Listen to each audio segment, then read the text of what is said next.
அந்த எத்திக்கிட்டு இருக்க பல்லையும் புடிங்கி புரிய மயிர்மனே ஆசீர்வாதம் பண்ணுங்க ப்ரோ. அண்ணே ப்ரோ ஆசீர்வாதம் பண்ணுங்க.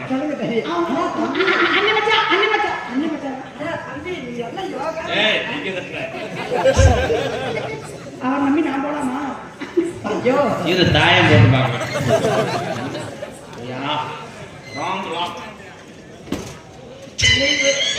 மலைக்கு போயிட்டு ரெண்டு முத்தையா நம்ம சாமி இறங்கி சொல்லணும். நீ ஐயனார் அவர் சாமியாடுறா, நீ சாமியாடியா? ரெண்டு முத்தையா இருக்கிறாரா?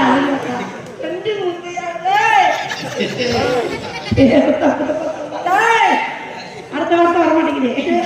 கிளப்புதி அந்த சாமி வாழ சுருட்டுது முத்தையா சாமி